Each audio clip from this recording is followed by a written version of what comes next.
Life is suffering. Right. Indisputable. What do you do about that? You voluntarily accept it and then strive to overcome the suffering that's a consequence of that. And you do that for you, and you do that in a way that makes it better for other people. And then that works. And one question might be, well, how well does it work?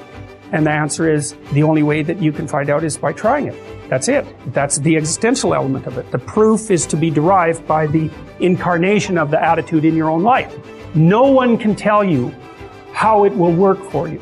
It's the thing that your destiny is to discover that. You have to make the decisions to begin with. It's like, because you can't do this without commitment. You have to commit to it first. That's the act of faith that Kierkegaard was so insistent upon. You have to say, I'm going to act as if being is good. I'm going to act as if truth is the pathway to enlightenment.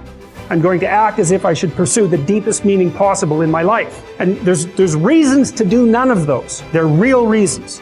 So it's really a decision, but you can't find out what the consequence of the decision is unless you make the decision. I think the same thing happens when you get married, by the way. If you think you might leave, you're not married. And then you think, well, the marriage didn't succeed. It's like, well, maybe you were never married.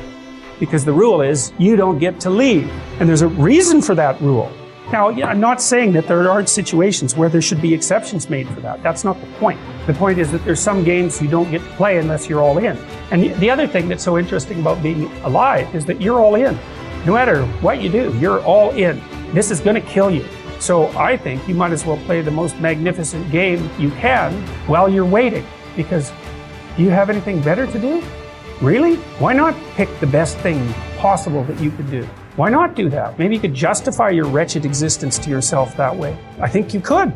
That's what it looks like. You know, people find such meaning in the responsibilities they adopt. It stops making them ask questions about what life is for. If you have a newborn child, for example, like unless you're really in a bad way, psychotically depressed, or maybe your personality really needs some retooling, you stop thinking about anything but ensuring that that baby is doing well. And if someone comes along and asks you an existential question about your commitment to that, the right response is, why are you asking me such stupid questions when this is manifesting itself right in front of your eyes? Like, how blind can you be? That isn't a time for questions about the meaning of life. The answer is right in front of you.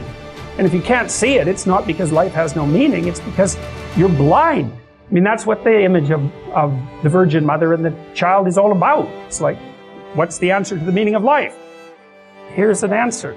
It's like, well, I'm going to criticize that. Well, go right ahead. It's like a termite gnawing on a temple. There's no utility in that sort of criticism. It's blindness. And it's the same thing with regards to the path of the hero. It's like, glistens in front of you, and you can criticize it. It's like, fine. Put the cart before the horse and see how far you get. I was trying to solve this terrible puzzle that confronted me and many other people about how it was that human beings got themselves in such a tangle about what they believed. Such a tangle that we were pointing the ultimate weapons of destruction at one another, which, by the way, we are still doing. And I thought, okay, well, I understand that. We need our belief systems. They orient us. And that means there will be conflict between belief systems, and that can be a catastrophe, and that's being played out everywhere, again, in very many ways. What's the solution to that? Well, one possibility is there's no solution. It's just mayhem all the way around. Could be the case. But it seemed to me, as I delved into it, that the proper solution to that was to live properly as an individual. Because you're more powerful than you think. Way more powerful than you think. I mean, God only knows what you are in the final analysis. You're blind to your own weaknesses, but you're also blind to your own strengths.